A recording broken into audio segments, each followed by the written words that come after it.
Terkait dengan kematian diplomat Kemenlu di kamar kosnya, banyak pihak menduga dia adalah korban pembunuhan berencana sebab banyak sekali terdapat kejanggalan. Di antaranya, cara matinya itu nggak umum.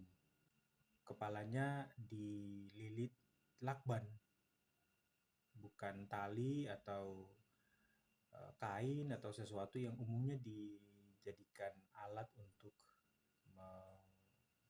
membunuh diri gitu ya. Tapi ini menggunakan lakban. Sudah begitu, lakbannya bukan dililitkan di leher tapi di kepala. Kejanggalan berikutnya, beberapa saat sebelum meninggal dunia itu kondisi fisiknya sehat, terlihat segar, tidak seperti orang linglung atau lemas begitu, tapi justru menunjukkan dia oke-oke saja gitu secara fisik.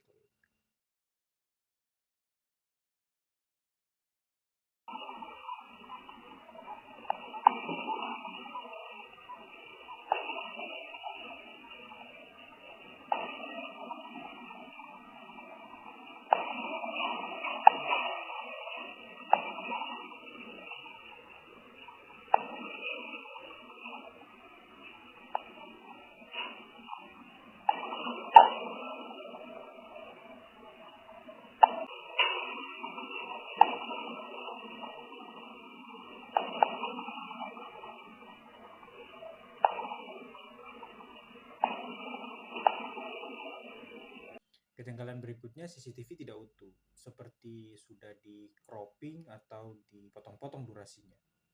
Tidak terlihat pintunya secara utuh, juga tidak terlihat jendela pada saat terakhir dia terlihat di kos itu. Berbeda dengan CCTV yang menampakkan pemilik kos membuka jendela dan pintu kamarnya.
Kejanggalan berikutnya, itu kan kos-kosan yang privat. Tidak banyak orang atau tidak ada orang umum bisa mengakses kos-kosan semacam itu. Ya paling bapak kos dan teman-teman kosannya. Untuk mengetahui kematiannya, penyidik harus memeriksa HP korban, HP bapak kosnya juga.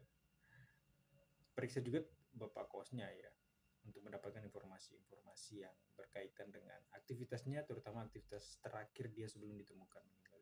Periksa juga teman-teman kosnya, teman-teman kantor, mungkin saja ada keterkaitan.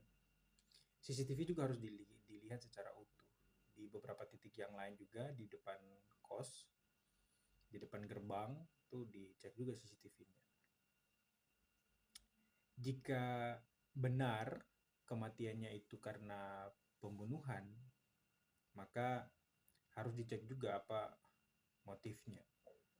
Dia ini kan diketahui sebagai orang yang berperilaku baik, tidak punya catatan kriminal. Jadi kalau sekarang ternyata dia dibunuh, ya berarti ada kaitannya dengan pekerjaan atau jabatan dia saat ini.